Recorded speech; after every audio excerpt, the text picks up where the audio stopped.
The Lord be with you. and with your spirit. A reading from the Holy Gospel according to Mark. Glory to you, O Lord.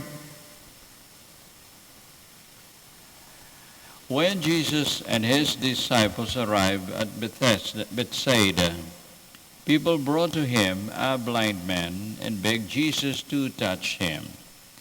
He took the blind man by the hand and led him outside the village. Putting spittle on his eyes, he laid his hands on the man and asked, "Do you see anything?" Looking up, the man replied, "I see people looking like trees and walking." Then he laid hands on the man's eyes a second time, and he saw clearly. His sight was restored. He could see everything distinctly.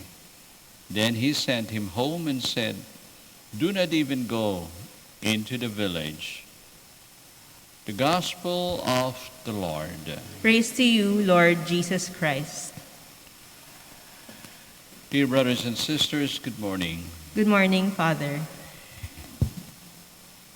The healing ministry of the Lord has been widely recorded by his apostles, by the evangelists. And this one is about a blind man in Bethesda, as recorded by St. Mark, chapter 8, verses 22 to 26. Ang bulag na ito sa Bethesda received a blessing from the Lord. But before he was able to receive this gift of sight, there was a process that went on. Merong proseso na dinaanan muna. Unlike the other miracles that the Lord performed, they were instantaneous. This one had to go through a process. Meron mo nang dinaanan. He took the blind man away from the crowd outside the village. Nilayo niya yung tao. And then he put spittle in his eyes. Dinuraan niya. And then he laid his hands on the man. And then he asked him. So, yan po yung proseso. The first part. Sabi ng tao, nakakakita, I can see but it's not clear. I can only see parang mga puno lang sila. They are like trees. And then the second time, he laid his hands on him. Thereupon, the man was able to see clearly. So ito ho yung proseso that in this instance, people, at least biblical commentators would ask, why did the Lord do it? Siguro, although the man was so blind, he needed to see, baka meron talagang kailangan siyang daanan para maayos yung kanyang buhay. So perhaps we could look at this and ask ourselves, Lord, what is it in me that I had to go through, like this blind man, for you to allow me to see clearly? May kasabihan tayo that pagka ang isang tao ay ayaw magising, hindi mo magigising. And pag ayaw namang makinig, maski anong gawin mo, you cannot convince that person. So this man probably was in need of this kind of a process in life. And we know, when we look at our own experience in life, iba-iba po yung ating mga karanasan, we need to be processed by the Lord Himself. Having been a formator myself in the seminary, I know how hard it is to really journey with those who would become priests or those who are candidates to the priesthood, because hindi naman lahat kasi ng mga pumapasok sa seminaryo, even the sisters, we all bring with us our backgrounds. Walang iiwan eh. And sometimes the backgrounds that we bring are so painful.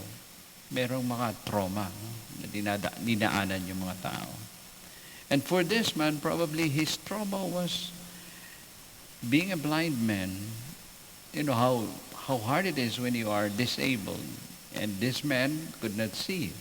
So he depended on people outside of his own, the people in his life. Parents niya, kapatid niya siguro, mga kaibigan. So ito, yung nagdala naman sa lalaking ito doon sa Bethsaida, yung kanyang mga alagad. The disciples are the one who brought this blind man to the Lord Jesus. So when we look at this symbolically, what the gospel is telling us is we can be instruments of healing for others. We can also be instruments for people to see clearly. And it is not an easy thing to do because all of us had to learn to let go. I remember somebody approached me and he said, "Father, what can I do? I have a difficulty dealing with this person." Sabi ko, "So, do you have anything in mind?" And he says, "Siguro, after reflecting, after praying over, after really thinking over this situation, I realized maybe I should learn to let go." Sabi ko, maybe that is a good thing. Pray over it. And this man had to let go of the pains, the sufferings that he had to go through. And it took the Lord a process for him to be able to see clearly. So ito po yung gospel natin. I hope that today we identify with this man. That this blind man is not just this blind man in the gospel, in the time of the Lord, that the disciples brought to him in Bethsaida. But this could be us. Tayo yun. We all have our own blindness in life. Let's not really deny that, but rather be open enough and tell the Lord, "I want to see." And maybe, or surely, the Lord will act on that. Because remember, among the conditions set by the Lord, either tayo mismo in need of healing or people bringing us to the Lord can become instruments that the Lord may see how faith can move even mountains. Jesus, the divine healer, Have mercy on us.